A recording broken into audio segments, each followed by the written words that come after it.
Good afternoon friend. আজ আমি রান্না করছি মোচা দিয়ে মুসুর ডাল। এটা হচ্ছে মোচা, কলার মোচা আর আলু সিদ্ধ করে রাখা হয়েছে। এটা মুসুর ডাল সিদ্ধ করে রাখা হয়েছে। এই যে তেলের মধ্যে তেজপাতা দিয়ে দিচ্ছি। এটা আর ফোড়ন দেবো না কিছু,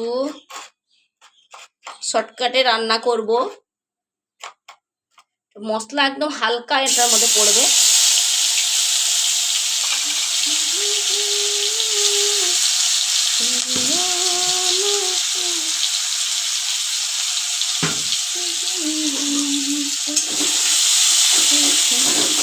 মোচা দিয়ে মুসুর ডাল রান্না আমি আমার এখানে শ্বশুরবাড়ি এসে দেখছি বা করছি বা শিখেছি। আমরা কিন্তু এর আগে জানতামও না, করিও নি কোনোদিনও।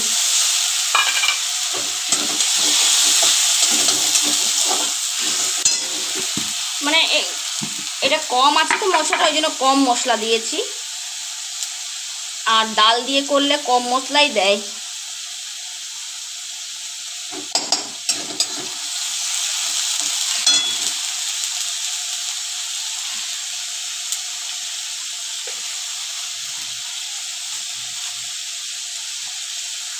कभी हंसना है कभी रोना है, जीवन सुख दुख का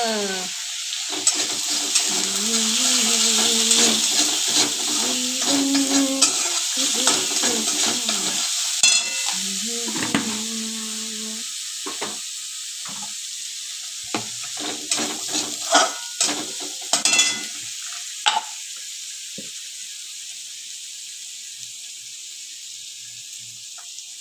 হলুদ, জিরে গুঁড়ো, লঙ্কা গুঁড়ো দিয়ে দিলাম আর আদা রসুন পেঁয়াজ পেস্ট দিয়েছি। মশলাটাকে ভালো করে কষিয়ে নিই। মশলাটা পুরো কষাই হয়ে গেছে, কষিয়ে নেবার কিছু নেই। একটু জল দিয়ে দিলাম মশলাটার মধ্যে।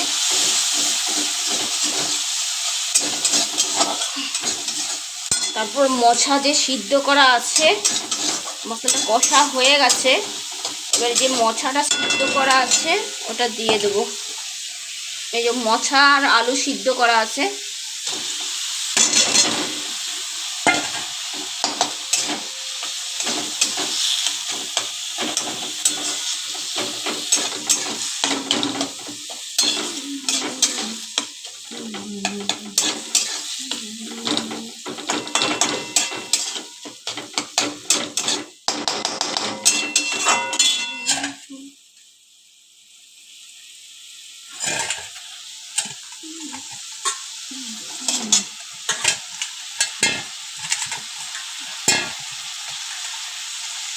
ডাল দিয়ে করলে হালকাই মশলা দিতে হয়, বেশি মশলা লাগে না।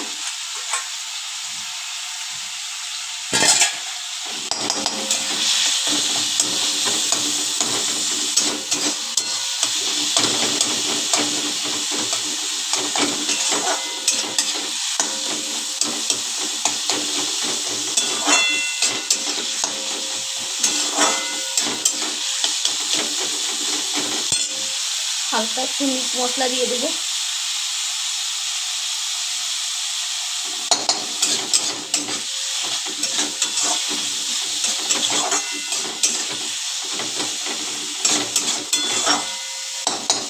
যাক, আমার এক বৌদি কমেন্ট করেছিল সেই দিনে একটা ননস্টিক কড়াই রান্না করেছিলাম বলে, যে তোমার কড়াইটা মাজা করাবে তোমার কাজের বউকে দিয়ে। তো বৌদিকে বলছি, বৌদি দেখো ওটা হচ্ছে ননস্টিক কড়াই ছিল, ননস্টিক কড়াইটা ওটা নর্মাল করে দিয়েছি, মানে খুন্তি দিয়ে রান্না করে করে ওটা নর্মাল হয়ে গেছে, ওই জন্য কালো।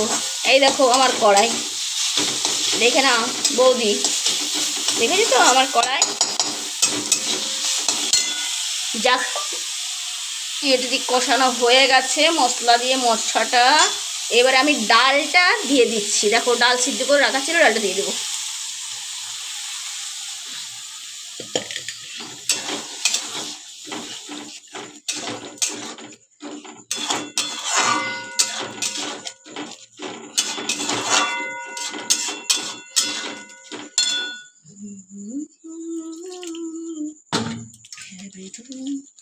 অ্যাকচুয়ালি এই রান্না আমরা কোনোদিনও করিনি, এই আমার শ্বশুরবাড়ি এসে এখানে গ্রামে সবাই করে, ওই জন্য দেখে করছি। নাহলে মশা দিয়ে ডাল করিনি কোনোদিনও। আমরা ছোলা দিয়ে, আলু দিয়ে, ঘি, গরম মশলা দিয়ে মশার তরকারি করি। দেখে নাও, এটা একটু চাপ চাপ হলেই হয়ে যাবে।